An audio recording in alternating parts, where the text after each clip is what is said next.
Kia ora everyone, this is Anderson's Odyssey. I'm Jacob Anderson and my guest today is Blair Tuke, who is a Olympic silver and gold medalist, ocean race sailor and America's Cup champion. How are you going, Blair? G'day, Jacob. Yeah, good, thank you, mate. Yeah, lockdown for you is probably nothing. I mean, it's nothing like being at sea for 4 weeks or however long. How long is the longest leg in the ocean race? I think the longest leg we did in the last ocean race was like 23 days or something. So there's quite a few that are around that 3-week mark. I'd say that's the normal for most of them. So yeah, this is slightly longer, but probably a little bit easier. Although, you know, in some ways doing the race, you're kind of just concentrating on sailing the boat and you know, eating and sleeping. So it's actually kind of simple too. Yeah, I mean, I think people are probably a little bit more rested with the lockdown, but when you guys are on the ocean race, is it 4 hours rest and then a 4-hour shift basically the whole time? Is that how it works? Yeah, that's pretty much how it rolls the whole time. You kind of vary that a little bit when you're leaving port or when you're close to arriving into a new city. And then also, you know, any time when there's a weather squall or you need to change your sail or you need to do anything like that, you're kind of on standby. So you run 4 hours on, 4 hours off, and throughout the 3 weeks, but then you're kind of on standby the whole time. So it doesn't work out like you get 4 hours of sleep every off watch. It's more likely that you get, say, somewhere like 6 hours sleep in 24 hours maybe. So do you find you're just constantly tired? Because I mean, that seems like a pretty intense regime where you never really get to fully recover. I think the first couple of days you're quite tired as your body gets back into being offshore. And then you kind of get into this mode where you're pretty tired, but if you're getting like 2 hours sleep, you know, each off watch, so 6 hours total in 24 hours, then you're pretty well rested. Like I'd say that's pretty good. It's the off watches where you don't sleep. So you've been on deck for 4 hours, you go down, you have some food, you get in your bunk. Before you get to sleep, you have to get back up on deck to do a sail change or do a maneuver or whatnot. And then by the time you come back down, you maybe do another one, or maybe when that maneuver ended, might be the end of your off watch already. So, and then you're back on for 4 hours. So then you've gone 12 hours with no sleep. And then, you know, if that happens again in the next off watch, then you kind of start to get on the back foot. So yeah, if you're getting that 2 hours sleep, or, you know, even if it's broken, you're kind of pretty good. But if you miss that, you struggle.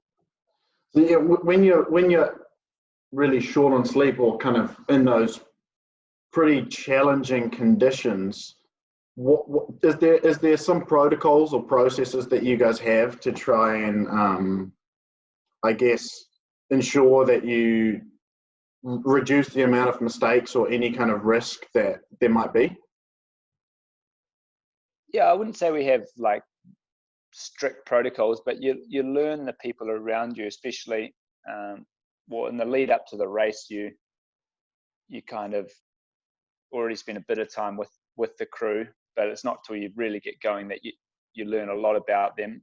And then, yeah, throughout the race, you just learn, and you know when someone's struggling a little bit, because it might be that a certain person got affected more than someone else, or if the sail changed or the maneuvers happen and you're off watch, you know, for a few in a row, then it's you and your buddy that get affected. So you kind of learn who's struggling. You should kind of try and take up the weight for them during that time, and the same, if you're the tired one, you hope that your teammates sort of help you out. So a big part of the race is making good decisions, making the boat keep going fast even when you are struggling. And, you know, that's one of the things I really learned in the race, was just how hard to push and when to back off, and, you know, how to keep making good decisions when you're really fatigued. I mean, I think people think that a 5-day cricket test is a long time to be in the last innings when it's all down to the wire and it took 5 days to get this result. But you guys are racing for weeks on end, or months actually, and then it's the same thing. It can come down to the last few minutes of the race. What's it like when you're sailing in the middle of the Southern Ocean, or just you're out of contact from anyone, but then there's these boats that are only a few k's away from each other, or really close to each other? What's that kind of experience like? I think that's one of the cool things about the race is you're doing this race which goes all the way around the world. You're sailing against some of the best sailors in the world, but you're also going to these really unique and isolated places. I mean, that's certainly one of the things I really enjoyed about the race. With that, you kind of, I don't know, the emotions come and go a little bit. Most of the time you're just concentrating on the competition, trying to make the boat go fast. But there are times when you sort of have to think and just go, yeah, this is pretty cool. Like we had in, I think it was leg 3 from Cape Town to Melbourne. We had a really close battle with Dong Fong, and we were jibing like back and forth versus each other, like maybe 24 or 30 jibes in 24 hours, like, 1 an hour. Like it was a lot, like basically no sleep. And at one stage they crossed behind us by, I think maybe 2 boat lengths, 50 meters or something, and like enough to see everyone's faces. And, at that stage you sort of just have to give them a wave and, a bit of a yahoo, even though you're racing against them, and just try and take in the moment, because it is pretty surreal. I went on a voyage down to the Auckland Islands, and you're sort of in a 3-4 meter swell. So you're in the trough, and then you lose the horizon, then you kind of go back up. It's sort of strange in small boats when you can lose all perspective when you're sort of beneath the swell. What sort of swell or what sort of conditions were you guys battling with in some of the harder areas to sail? Yeah, I think, certainly the Southern Ocean's where you get probably the biggest waves, but you can get big waves anywhere in the world. Sometimes close to land's actually where it's quite gnarly because it's a bit steeper waves, and the shallow water kicks up the waves a bit more. But the Southern Ocean's where we had the biggest waves, and I'm not sure on the exact height, but they're probably 8-10 meters tall. But the thing with our boats is that you're going pretty fast, so you kind of, for the most part, you're surfing down the waves, and then you're deciding where to go before you crash into the next one, and then just sort of snaking your way through. Whereas if you're in a slower boat at that stage, you're kind of getting swallowed up by the wave. You might surf it for a bit, and then you stop and wait for the next one. But our boats, because you're going sort of over 20 knots most of the time through that stuff, you're kind of just on a bit of a sleigh ride, and you can decide where you want to go. Do you think you like? I mean, obviously there's some boats that can go a lot faster. Do you think how fast or how hard do you think you could push vessels in the long form races in some of these really gnarly conditions? Yeah, I mean, these boats we were sailing, you're pushing them as hard as you can. They were built quite strong, so the weak link is probably the human factor, because as you surf down waves, you're just going for it. It might be the middle of the night, and you don't know when you're going to crash into the bottom of it. You do crash into the bottom of it, and then you get this wall of water which comes right over, and it hits you pretty hard.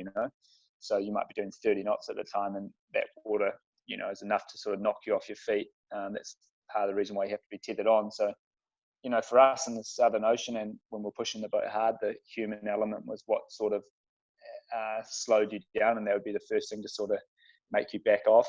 But you could sail a foiling boat down there if it was the right boat, not the boat we sail in the America's Cup. That would be too difficult. But some of the big trimarans and catamarans now are foiling. But you have to be able to. It would have to be sort of a well thought out design to be able to foil the whole time through those waves, because it is pretty rough conditions. I think I remember talking to Marco, and he said when they were doing, he would lose something like 6 or 7 kgs on each leg, just burning energy. Did you guys have the same sort of weight loss, or what's sort of the impact on the body?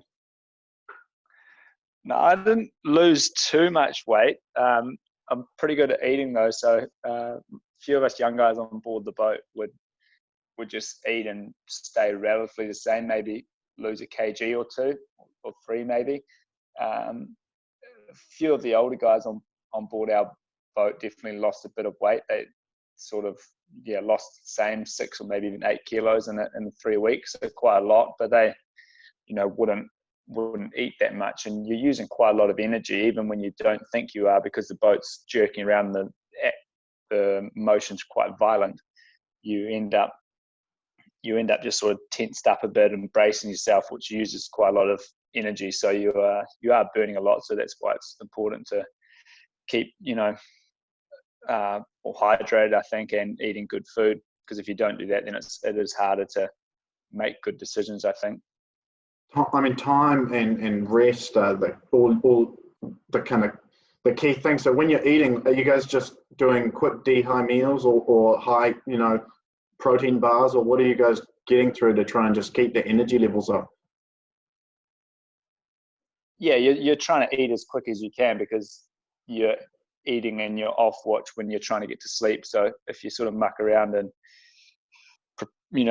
take a while to eat your meal and stuff, that's just eating into the amount you're going to be sleeping. And then therefore, if that, over a few days, it adds up into hours of, lost sleep. So you definitely try and be organized to just get something in quick and get to sleep. But it's all rehydrated food. So you're just trying to get as many calories as you can. And really, you also have, bars and smaller snacks. And sometimes when it's rough, you can't have the rehydrated meals because it's too hard to boil the water and that sort of thing with how violent it is on the boat. So you might go 24 or 48 hours or something without a proper meal, and you just have to have snacks at that stage, and then you can get back into those bigger meals, which you'd have sort of 3 times a day. Yeah. So, and then I guess some people wake up and there's no breakfast, lunch, and dinner. Right? It's all just the same meals. Whenever you're hungry, just go. Yeah, we on our boat, everyone was a little bit different. On our boat, we tried to have 2 sort of dinner meals. So I don't even know what they were, spaghetti bolognese and some sort of curry, and then we'd have one muesli that we'd try and have in the morning. So that we would try and sort of stick to that, and then fit other meals in around. But as it is, because you can't predict exactly what weather pattern you're going to be into when you're maneuvering or when you're doing a sail change, then. So I was imagining it was individual dehy meals, but were you doing like half the team a bulk dehy meal? Well, that's how some teams would do it. So some teams would actually have like a small chili bin esky, and they would put enough for 10 people in there. And if you got it at your sort of, as you were coming off watch, you get it hot, and then some people would have it cold like a few hours later. Because you're doing it just to explain the watch system a little bit. This is how most teams did it. If there's 8 people in your watch system, you basically are you're with someone else. So there's 2 of you, and you're opposite another 2 people. So when you go on deck, those 2 guys or girls come down, and then there's 2 people that have been on deck for 2 hours already. So you don't have half the crew swapping for the other half. It's sort of staggered throughout. So that's how that works. Some teams would sort of cook in bulk for everyone, and we had it that we would just cook for our partner. So I was pretty lucky that I was actually, the way we went most of the way around the world, I drove for the last sort of half of our watch, our 4 hours. So my other watch partner, he would often be able to sneak down sort of early, and we would sail the boat with just 3 of us on deck instead of 4, and he would sort of cook our meals at that stage, and then he would normally be in the bunk by the time I got down or close to it, and then I would have my meal ready to go, and then would be able to get in the bunk soon after.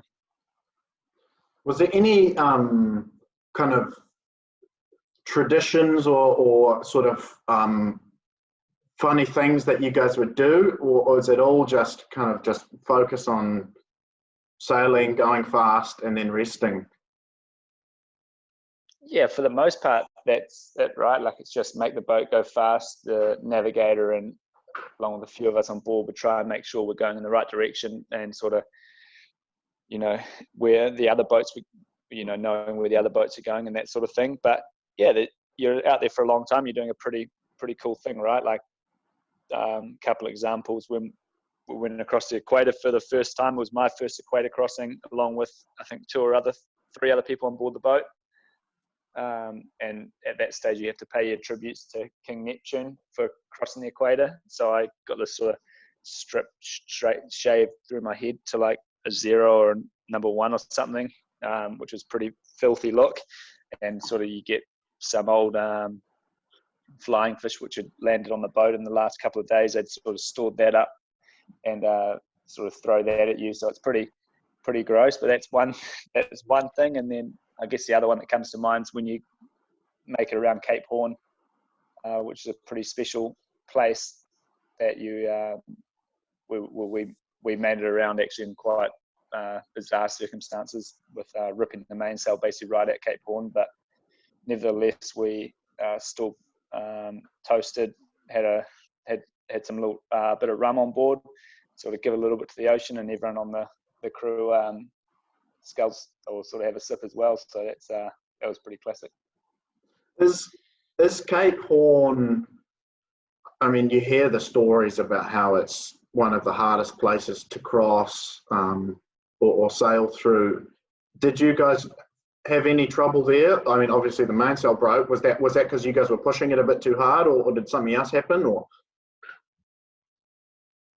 I think for us, it was really the lead up to Cape Horn, which is the roughest. So we had it rough pretty much from like 2 or 3 days out from leaving New Zealand. And then, so from sort of maybe 500 miles south of the Chatham Islands, the whole way across to Cape Horn was pretty well rough. So we'd been hanging on for sort of 10 days. And then, yeah, the conditions were still windy and quite rough at Cape Horn, but our mainsail breaking was more a lead up events. But I've heard stories of people going around there when it's pretty gnarly, and you don't actually. I guess it's pretty iconic because it marks the end of the Southern Ocean, right? And you've travelled this whole crazy, beautiful, wild place to get there. So it certainly brings out a lot of emotion. But you're not out of it there. Like, it takes quite a while to get north enough for it not to be cold, and quite often when you're coming around sort of Patagonia and getting up there, it's it's still pretty cold at that stage. how far south are you guys when you're going through the Southern Ocean? Are you in the 40 degrees, 50 degrees, or do you just sort of follow the wind, or what was? Yeah, so something they've introduced in the ocean race in the last probably 3 editions, especially now that the boat's going a lot faster, is that they put in these virtual ice skates. So that's to stop you basically interacting with icebergs. So now that, especially in recent years, the boat's going faster, but also satellite technology's got better, so they're able to see where these icebergs are, and then they put this virtual line, basically a good buffer above that, so that we shouldn't interact with icebergs. But you're basically trying to dive as far south as you can. So if you watch the trackers on the race, you'd see that at certain stages you're kind of what we would call bouncing along the ice skate, so this virtual barrier stopping you going further south. And it's because sort of there's more wind south, and it's closest you're trying to go further south if you can. So that's kind of what's been introduced in the last few editions, but it still means you get pretty far south. Like Cape Horn's at 57 degrees south, I think, and you probably go slightly further south than that. Did you guys see any icebergs at all, or is that barrier big enough that kind of nothing came into line of sight? Yeah, no, it's big enough. Because they've got that, they're putting a fair buffer on it. Yeah. The closest we actually got was not in the Southern Ocean, it was in the Atlantic Ocean when we left Newport heading for Wales, and just sort of below Greenland, Newfoundland there. It was pretty cold water. The water got down to 0 degrees at one stage, and actually our navigator thought he spotted something on the radar, which was pretty scary, because at the time it was full fog, like you probably only see about 50 meters in front of the boat or something like that. We're doing 18, 20 knots or something, so fair getting along. And then you hear the navigator say that, you know, potential iceberg like 1 mile off the port bow or something. It's like, if that's there, there's, you know, we're in deep crap. Not much time to kind of adjust and figure out the move. Nah, so I just got off watch, so I sort of put my head up and told the guys, and they're like, well, what can we do, you know, like, so then I sort of was just to go between for a little bit for 10 minutes between the navigator, and it didn't, I think we pinged it one more time, and then we kind of passed it, and then yeah, we sort of got back towards warmer water, but I didn't sleep that well going into the bunk that one. Yeah, I can imagine. Do you guys see?